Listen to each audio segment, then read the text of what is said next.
that I got a call one day. He said, "Do you want to direct it?" And I was so shocked by it that I said, "I have to think about this." You think you're given that like opportunity, the golden opportunity, everything you've like built, like everything's building towards this moment, and you fear takes over, and you're like, "Oh my God, can I do this? Do I have the ability to do this?" Yeah, I was like, "Can you give me a couple days?" I think he was like, "Oh, okay, yeah, I guess I'll give you a couple days." Welcome to Third and Fairfax, the official podcast of the Writers Guild of America West. I'm your host, Brian Gary. In this episode, Moon Zappa talks with companion screenwriter-director Drew Hancock about his feature film debut, transitioning from TV to film, balancing tone, and much more. Listen and subscribe to Third and Fairfax on Spotify, Apple, or Libsyn, and watch us on the Writers Guild of America West's YouTube channel. And now, here's Moon in conversation with Drew. Hi, Drew Hancock. Welcome to Third and Fairfax, the podcast of the Writers Guild of America West. Your film is called Companion, and for me, this is a perfect film. It is such a gem, such a jewel. It has the right amount of twists and turns. It's a mystery. There's humor. There's a fun story. I mean, that's the word that keeps coming to mind is fun. It's just full of surprises and fun. And I guess I just wanted to right off the bat just say, how did you begin this process, and how did you come up with this idea? Well, first of all, thank you. That is very, very, very high praise. I'm just very bashful, and like the fun is what I was aiming for. So I'm glad you had a lot of fun. I mean, the idea, weirdly enough, like it came from a directive that I had over COVID, which is like I needed to have something that kind of represented my voice after slogging through television for about 10 years. I wasn't really getting the job opportunities that I'd wanted. So, the pandemic actually forced me to kind of sit down and go like, where are you in your career? Why aren't you getting the jobs that you want? And what were the And jobs you wanted at that time? What were you uh, thinking? I was kind of stuck in like pure comedy. I mean, I love comedy, but it was more like sitcoms and a lot of like YA stuff. So my love and my passion is genre. Like I love anything with ghosts, robots, serial killers. Like those are like my favorite movies, like Silence of the Lambs and Fargo. Any kind of thrillers. And so realizing that this was like a me problem. Like I didn't have a writing sample that represented my voice, and so that companion kind of sprung from that. And the funny thing is, I sat down on January 1st, 2021, and forced myself to just generate ideas. I was like, just sit down, just start generating ideas. Do it for about 6 months, and then we're gonna pick the best one, and we're gonna write it. And like I don't know why, but January 1st, 2021 is when the idea for Companion hit me. It hit me the day I decided to come up with the ideas. Like it just popped into my head. I don't know where it came from. It was like three couples go to a cabin in the middle of nowhere. One of them finds out they're a robot about to get shut down, and they're going to do whatever it takes to make sure that that doesn't happen. And it was going to be like that, the traditional horror structure of just one person gets picked off every 10 pages. But the writer brain in me, my writer brain said like, well, this is your first idea, it can't be the one that you go with. So I just denied it. It was like at the like the bottom of the stack as I kept generating more ideas. And then 6 months went by, and I had about a bunch of like probably 10 ideas that I was like, okay, these are interesting. And I went to lunch with a producer friend, and I just talked her through each one. It's like, which one sounds the best? And she said that it wasn't called Companion, but she picked the Companion one. I was like, oh yeah, okay, well that kind of sucks because I just wasted 6 months since I could have been writing this the whole time. But anyway, she was right because it was a fully formed idea. It just like all the other ideas I had, I knew as I was pitching them that like it was just too much. Like I had to over explain them, and she was like, "No, this one, it's two sentences. It's everything is in that idea." in those two sentences. And so she's just like, yeah, you're right. And that's the day I committed to like sitting down and that, okay, this will be my writing sample companion. Yeah. And how did the title come about? Just through research. I mean, that's what these robots are called. These, like the emotional support robots, they're called companions. And like, of course, I wrestled with is this tipping too much away? Because I don't know if as I'm writing it, I don't know what the marketing is going to be. I don't know if they're going to be revealing that she's a robot. So, you know, I just decided that yeah, it has a good ring to it. It also has a kind of a double meaning. It's a companion robot, and it's kind of like it's this word that means that you're not really like ownership of yourself. You're in service of someone else, and that just I just couldn't get it out of my head. And I'm so bad with titles, and this one came so early that I was like, oh yeah, this is a good one. And did you do research, and what was that process like if you did? I did research. I try not to do too much research. It's very easy to go down those rabbit holes, and it's a great excuse to not write, I've found. So my version of research was I just wanted to find out this just the basics of this technology. It doesn't exist in this form yet.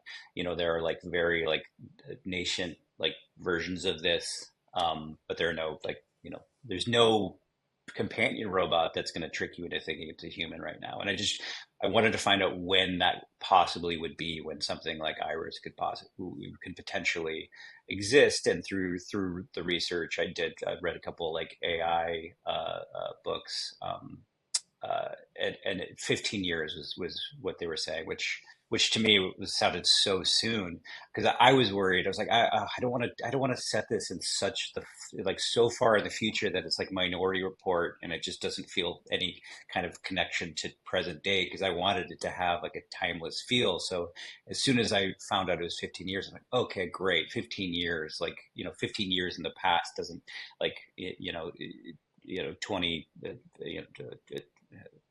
2010, that doesn't really have a different look than it does today. So that was a great gift to have, that I could just, put it 15 years in the future, and then we didn't have to spend all day like coming up with fancy cars and weird tech, and it could just look like a world that was similar today.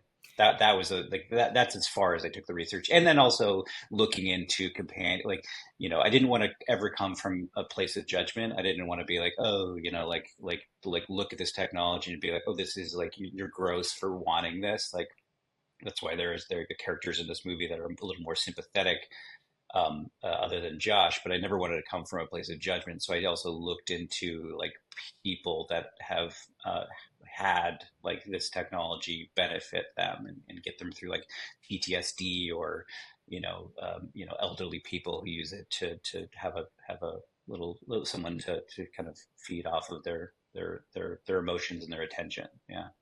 I mean, I feel so lucky because I didn't read anything about what the movie was about. So I just sat down and just watched the thing, not knowing what was coming in any way, shape, or form. And so that was just such a treat. So I'm like, oh my God, I can't believe you're talking about what the story actually is. But I mean, I guess you have to in this portion of the film's trajectory. Did you know who the cast was going to be right away, or were you writing with muses in mind, or how were you climbing into each character's world?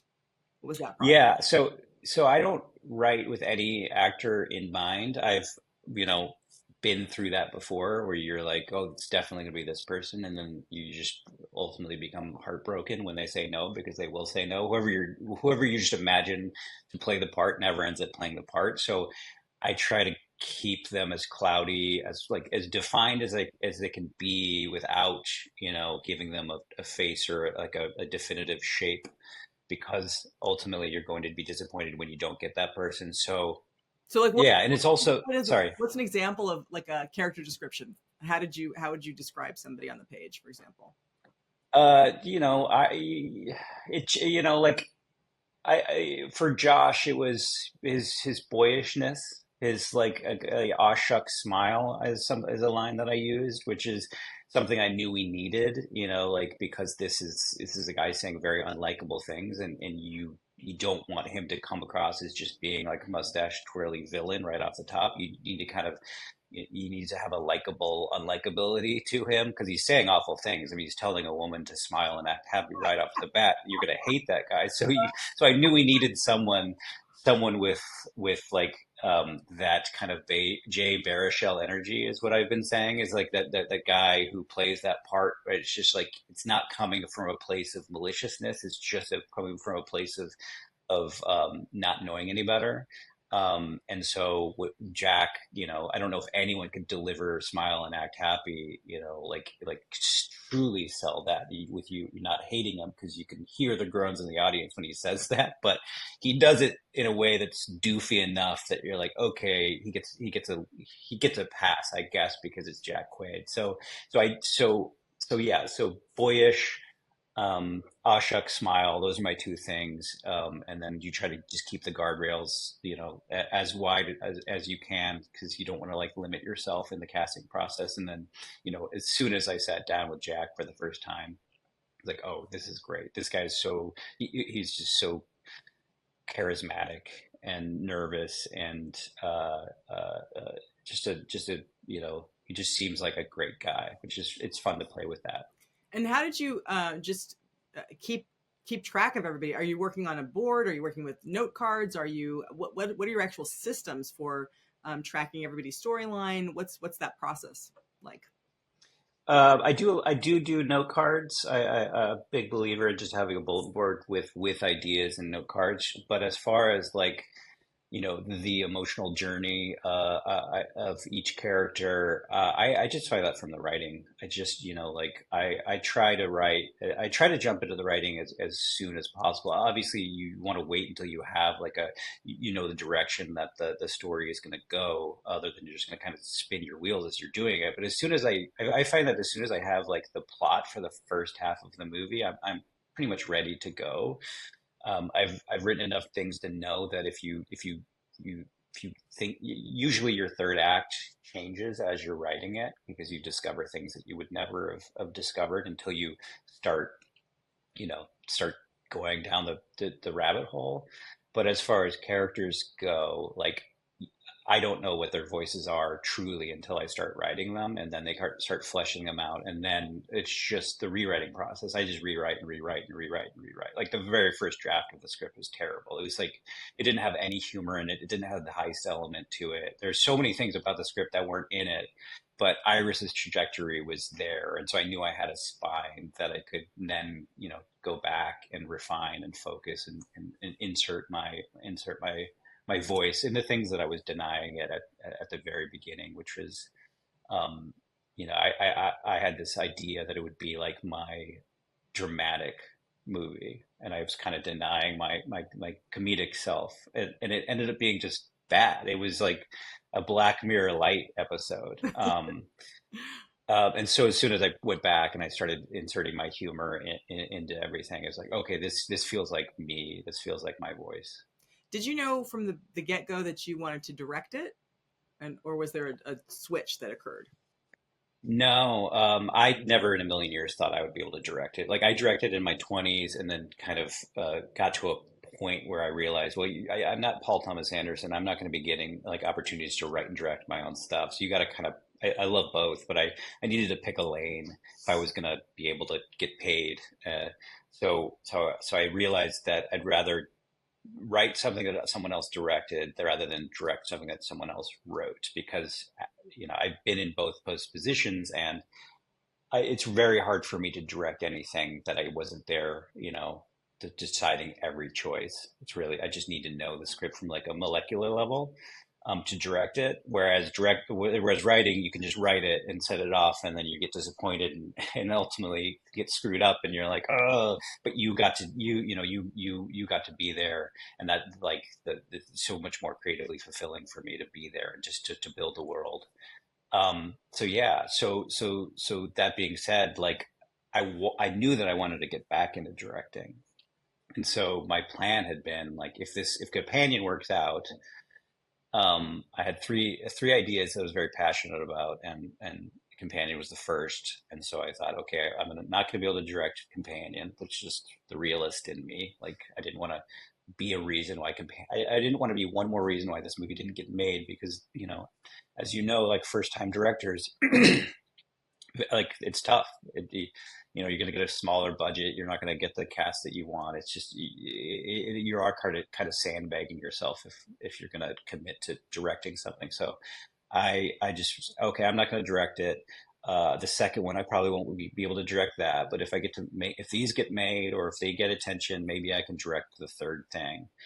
And yeah, I never thought that I would leapfrog over all those and be able to direct Companion. And that came, I mean, that just came from Zach Krager, who got involved very early on as a producer. He was originally going to direct the movie because Boulder Light, the company that made Barbarian, was attached to the script very early on. They gave it to Zach. Zach was like, "Oh, I love the script. I want to direct it." And this is before Barbarian had come out. And so I was just working with him for weeks, just polishing the script, refining, talking to him. And I think at a certain point, he realized, like, he's a writer director too. I think he realized, like, the way I was talking about it.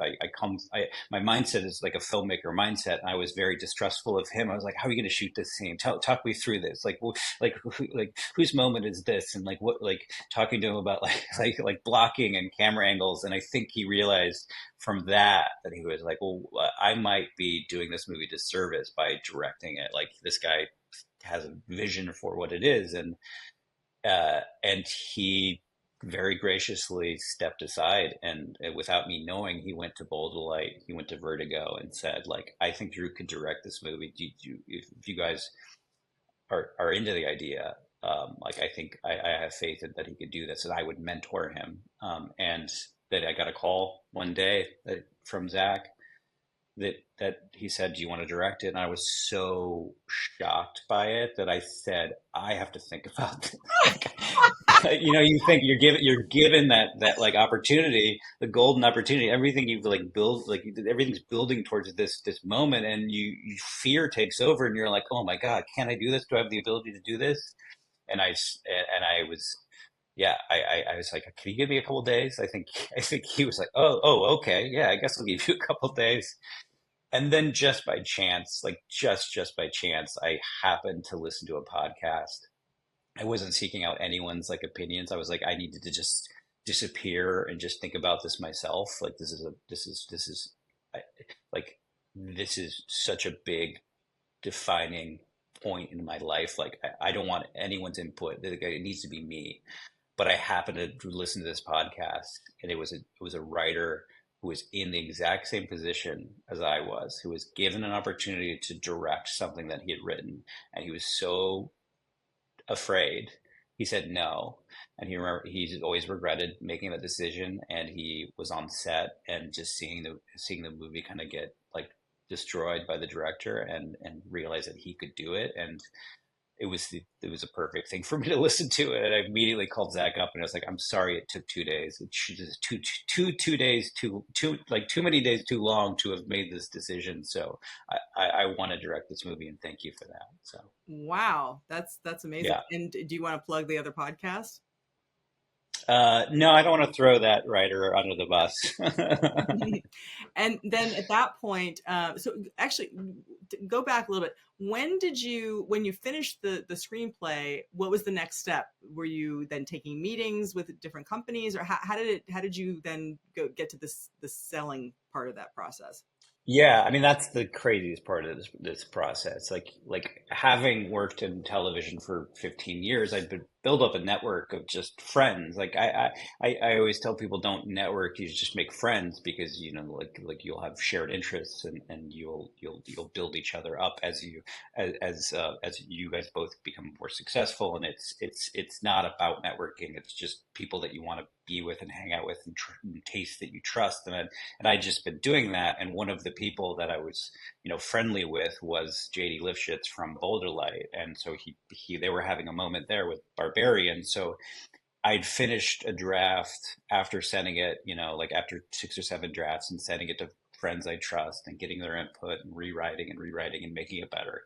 I got it to a place finally where I was like, okay, I recognize that this is good, and this could be sent to start to be sent around, and just JD was the top of the list, so I sent it to him. He read it that night, called me 24 hours after finishing the final draft of the script. He called me 24 hours later and said he wants to produce it, and then he sent it to Roy Lee from Vertigo, and then to 48 hours after finishing the script, I had Bold Delight and Vertigo attached, which that never happens. But I'm glad it did. Okay, so then the casting process, how did that come about? Yeah, so once we got a green light from New Line, and we started casting, I mean, it's just there's stories within stories of each of the actors, but the first person that we got was Jack Quaid. Jack Quaid had actually, before we started really digging into the casting part of it, he had gotten a copy of the script because we were both repped by UTA, and his agent sent it to him because it was going around like the inner circle within there. He read it and he loved it, and so he reached out to me, and we sat down. So I hadn't even really thought about who I wanted for that part yet. He sits down with me, and yeah, it's everything I'd said before about the boyishness. I was like, okay, I love this guy. This is Josh. This is perfect. Iris was much more difficult because as I'm writing it and I'm thinking, oh, there's going to be a billion actors that can play Iris. Like this is going to be so easy because there's so many talented actors out there at this age. But it ended up being a much tougher needle to thread. I didn't realize as I was writing it that it's actually two characters in one, because this is first half Iris that's docile and passive, and you need to buy her as like this shrinking violet character, this character that's being kind of subverted by her partner. And then you had the second half character. You had this, when she becomes kind of activated, she's empowered, and she's like a badass, and she becomes like the hero of the story. You need to buy when she tells off Josh. Finally, you need to buy that she's this person. And we had 300 self tapes. We had a bunch of chemistry reads with actors, with Jack, and so many of them could nail the first half, and you really bought them. But then when it came down to them standing up to Josh, you just didn't buy it. And then it was the exact opposite. These wonderful, like empowered, really powerful women that you just never bought them as being docile and passive. You're just like, I don't know. There's nothing I can do that takes, like, you're too much of a badass. Like, you can't take that away. And so we like, through a lot of searching and a lot of just great ideas from Nancy Nayer, the casting director, we finally were like, okay, Sophie Thatcher. I love Sophie so much. She's so good in Yellow Jackets. Boogeyman hadn't come out yet, so I hadn't seen her, but I saw her in a movie called Prospect. She's such a tremendous actor. And then we did a chemistry read between her and Jack, and it's one of those like cliche Hollywood moments where she's just nailing it. And I'm a very pessimistic, very negative guy, and my heart was like, oh my God, we're going to screw this up. I found the perfect Iris, and we are going to screw this up, and she's not going to do it. And I've fallen in love with this actor for this role. What's going to happen? The planets are going to just like not align, and luckily they did align, and she did it. And I think she's just tremendous in it.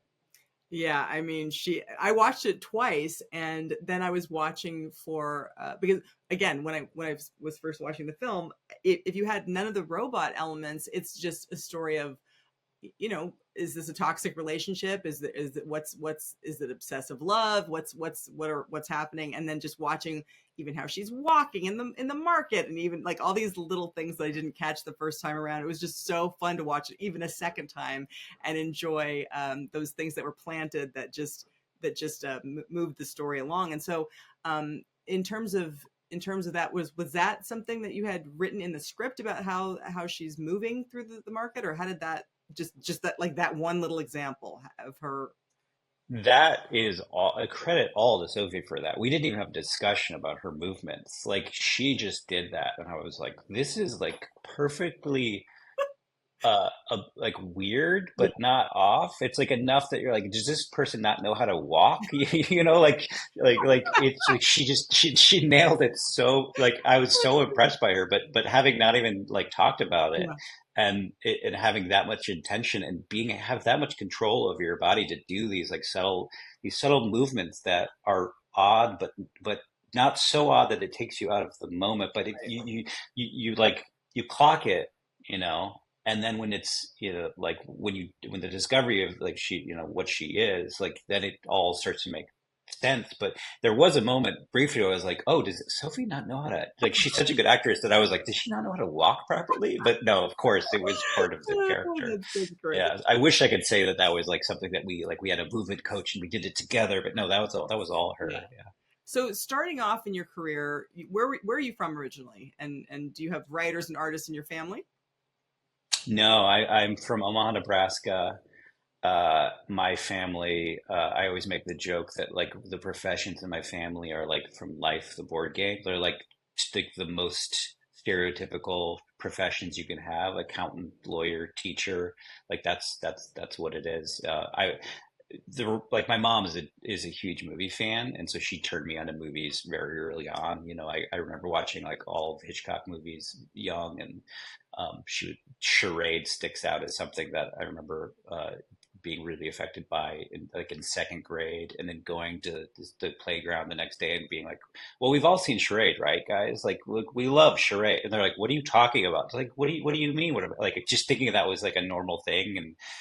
And yeah, but the idea of actually working in film and television, like anything entertainment, even tangentially related, that didn't even feel like that was like a attainable goal. Were So you a theater kid, and were you writing essays and stories early on? How did you know you could write? I found that out like late 20s actually. Like yeah, like I by in high school I was I mean, like, to say I liked movies, that's an understatement. Like I was obsessed with movies. Like I grew up in the 90s, and like that, like the movies that were coming out, it was, like, I remember seeing Seven in the theater in high school and just being blown away by it. And Pulp Fiction, and I was underage when Pulp Fiction had come out. And I remember, I look young now, but at like 15, I looked like I was 10. And I remember like me and my friends going to different theaters trying to get let into Pulp Fiction, but I kept getting turned down because I looked so young. And so we just go to theater after theater, and finally I go, okay, we got into one so I can see it again, and just trying to see it as many times as I possibly could. But yeah, I wasn't writing, I wasn't directing, I wasn't making short films. I always like hear these stories of like Spielberg picking up a camera so young, or like I wish that I had that, but I like, my parents didn't get me a camera because I didn't know that I wanted a camera. Like I just didn't have the means to have a creative outlet. But as a kid, I was a space cadet. I would be in class, just lost in thought. And my mom always makes fun of this moment in middle school where my teacher was like, he's really good in school, but like sometimes I'll call on him and he won't know where he is. And I'm like, yeah, that was my high school, or sorry, even high school, but grade school, middle school, high school. I just got completely lost in thought. And then someone would go, Drew, and I'd be like, where am I? Like it's probably something I would be diagnosed now and get a pill that would make me like focus better. But yeah. Um, so yeah, I didn't have a creative outlet until I found, pretty late as far as like other filmmakers go. I was in college, on just taking like marketing classes, because to me that was like the closest creative field you could have, is like still business. And maybe you go into advertising or something. And I was miserable. I hated my classes, and I just didn't like my teachers, or I just couldn't relate to my classmates. And then just by chance, junior year of college, I found an elective. I was like, oh, I love movies. Maybe I can take an editing class just for fun. And I took an editing class, like old school, like tape to tape, where you do like, you wind, you scrub through like the whatever it was, like SVHS tape to the other VCR. But day one, I called my parents up and I was like, I found myself. Like, I don't know what I want to do with my life, but I know it has something to do with like making movies or TV or anything entertainment.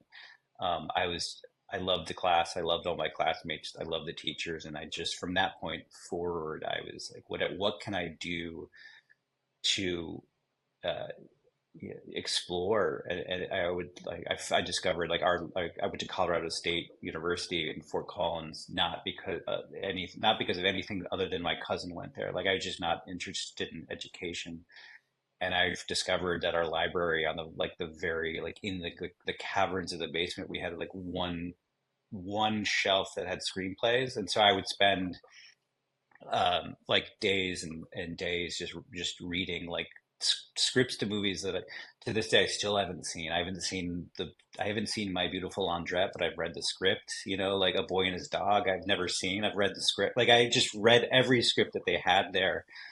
And yeah, and it just became my obsession. And from that moment forward, I was just focused and just like, oh, as soon as I graduate, I'm going to go to LA and try to make it. And it took a long time, but but here I am. So what was that first process like? Did you write a spec script? Did you start off as bringing coffee to people? Like what was that process? When I first moved to LA, I just No was contact PA. to, yeah, from how did you? Yeah, no, I didn't know. I knew like a friend of a friend got me a PA job on like some super low budget. Like, you know, like when I say low budget, I mean like it was $20,000 like movie. Like, and I just did everything, boom mic'd, you know, got people lunches and did it all. But I was so happy. Didn't realize I was being exploited for free labor, but I was.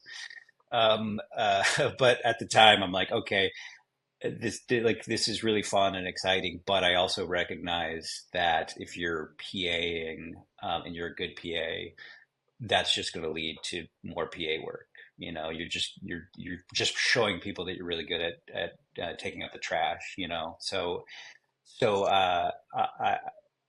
you know, early 20s, I'm in LA, and I just okay, I'm just gonna start making my own like short films and just playing around with the camera and just see what's gonna happen. And luckily, at the time that I was wanting to do that, there was this website called Channel 101, which I don't think it's even up anymore, but it was like a monthly film festival where you would make a 5 minute short.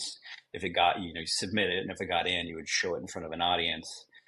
And if the audience liked it, you would be voted back for the next month. And so there were like mini TV episodes. And I got really obsessed with with Channel 101 and making a little 5 minute short comedy videos. And that's where I built the network that I still have today, which is that all my friends are from that. And Wow. yeah, it was like the perfect thing to find. It was pre-YouTube too, which is crazy to say that there was ever a time that YouTube didn't exist. But yeah.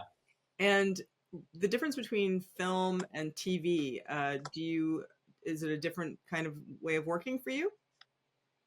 Uh, it's why I was bad at writing TV because I have a movie brain. Because I would write spec scripts and my agent would say, "These seem like movies." I'm like, "Oh, okay."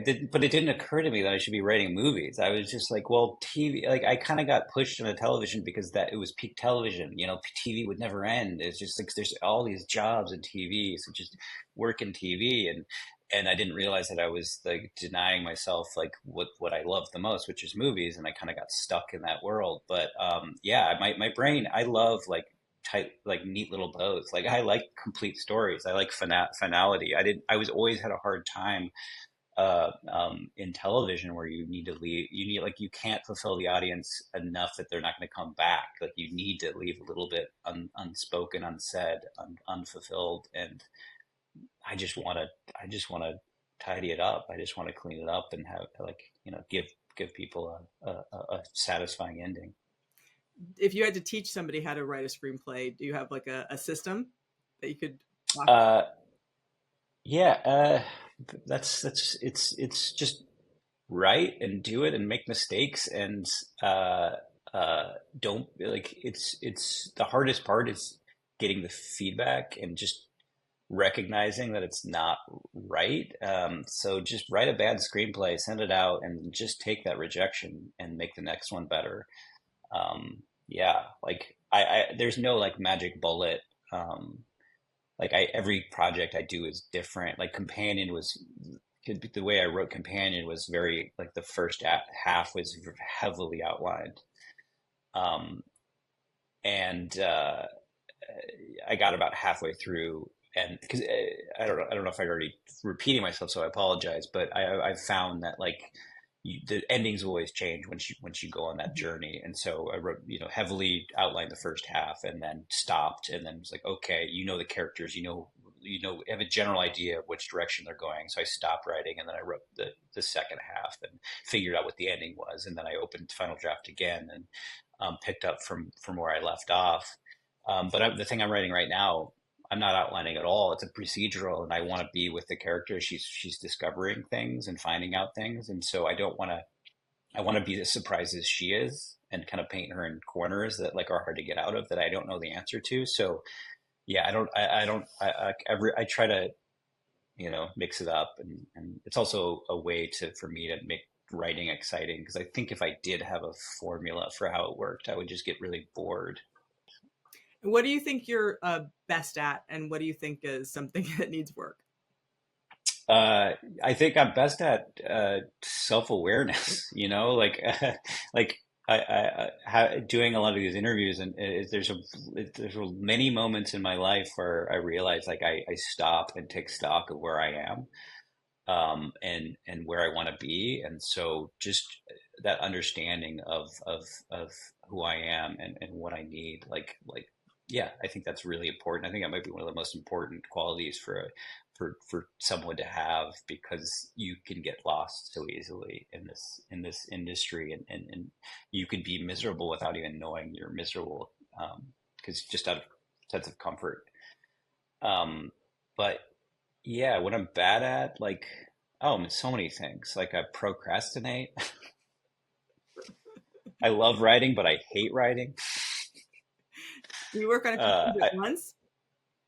I'm doing that now just out of necessity, because so much of my life I've like the whole point of the companion script is because I was wanted opportunities, that like the jobs that I wanted, and now I'm getting those opportunities, and I'm like, oh, I got to say yes to all of them, and I think I said yes to too many, so now I'm writing three movies at the same time.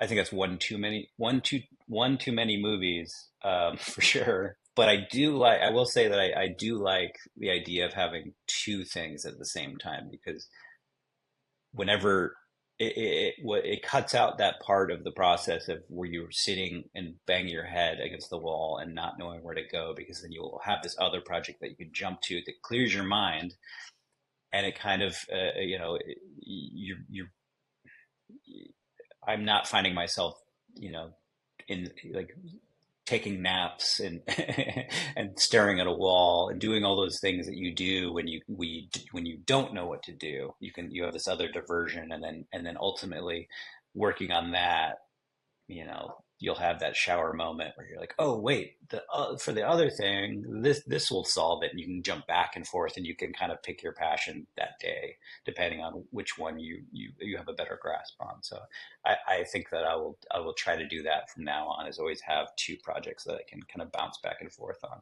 Three is too many. Two is perfect. Are you thinking about your whole career and the future with when you select the projects, or are you just thinking about like what would be pleasing to me now, and is fun kind of your North Star, or like how do you even approach the projects that you're thinking about? Yeah, it's got to be that like perfect mix of fun and original. I want to make sure I'm doing something that hasn't been done before. Um, but yeah, like I need that. There's that, like for instance, the script that I'm writing now, the one like I'm doing a horror movie for Amazon and MGM, and it was a short story that someone sent me, and I was reading it, and I was like, I don't need any, I shouldn't say yes to this. I have too many things going on. but the core idea of the short story was just planted in my brain, and just it was like this itch that just, I would go on hikes and I would be talking it out with people, and I would start getting really excited about where the direction it could go. I could feel myself. I'm like, oh no, like I have to do this now. But yeah, it needs to, like, the thing that like makes your brain tingle a little bit. Like that's what you're constantly searching for, because there's just, there's you don't know it until you have it, and yeah, But when you do have it, yeah, yeah, it sounds like you really want to that's, be not just efficient with your time, but you want to be that you want to have that, like you said, the brain tingle feeling. yeah, So you're going yeah, for the you're always chasing that. right. Yeah, because like, like writing is tough, and you need to get lost in it, like you need that. I tell people that if like, the easiest way to find your passion is when you forget to eat lunch. If when you do that task, and not because it's like, oh, I don't have time to eat lunch, when it's 4 p.m. and you're like, oh, I forgot that lunch was even a thing. you know like, so when you experience time loss, you're doing the thing that you want to do, because it's not a job, it's not a chore. You just like in creative flow mode. And that's true within writing too. It's like those ideas that you just can't stop thinking about. And like that moment when I was in math class, and my teacher was like calling on me, and he doesn't know where he is. Like, I find myself with this new script, like my partner, my girlfriend would be like, you didn't listen to a thing I just said. I was like, I'm so sorry. I'm so sorry. I got lost in this idea. And that's when I know that it's right. Last little questions here. Was there a situation in your past that was a terrible experience, but it helped you, or was there something that has stayed with you that you just keep in your back pocket to just keep refueling you? As far as like for inspiration for like companion or like, You as a writer. yeah, yeah. I don't. You want to answer it? Yeah. Yeah. I don't know. Nothing's coming to mind. But that's probably because I'm really good at repressing. I mean, it's true. It's so funny. Like I did a podcast that was about like things that scared you, and I was like, not a lot scared me. And then I started thinking about all these moments when I was a child, of all these scenes in movies that scared the crap out of me for weeks and weeks. And I'm like, oh my God, like I was traumatized as a kid. Like there was a scene in Superman 3 that scared me for the rest of my life, and Howard the Duck and Return of Oz. And so I'm really good at repression. Like I forget about these things, and then after this this interview, I'll something like the perfect answer will come to me. But nothing is coming to mind now. Who is the movie ultimately for? Is it for somebody? Is it somebody you'll never meet? Is it like what's the big success of this film having met the audience? Like what's that connection that you're hoping for? Well, I'm hoping it's for everyone. I mean, that's a lame answer, but at the end of the day, it's for anyone that's been in a relationship, and like the metaphor, or literally, like in Iris's case, literally, but being programmed and brainwashed and thinking that you're in like a normal relationship, and then it's not until we escape these relationships to realize, oh, like what was I thinking? Like that's the core of what this movie is. And I don't know if you've lived your life without being in one of those relationships, like good for you, but I don't know if I believe it. So it's for anyone that's been in the bad relationships, for sure. That is so funny. That is so funny. That's great. Well, the film is Companion, and it's for New Line and Warner Brothers, and it's in theaters, and it is see it twice. If definitely run and see this film. It's so much fun. Thank you so much for being here, Drew Hancock. Good luck to you. And thank you. Yeah. So really, really well done. Thanks so much. I appreciate it. Thanks for listening to this episode of Third and Fairfax. You can listen and subscribe to Third and Fairfax on Spotify, Apple, and Libsyn, and watch us on the Writers Guild of America West's YouTube channel. If you like this episode or have a comment, email us at podcast@wga.org. Also check out writtenby.com, the Guild's online publication, for more on writer craft, career, and union life. And see you next time.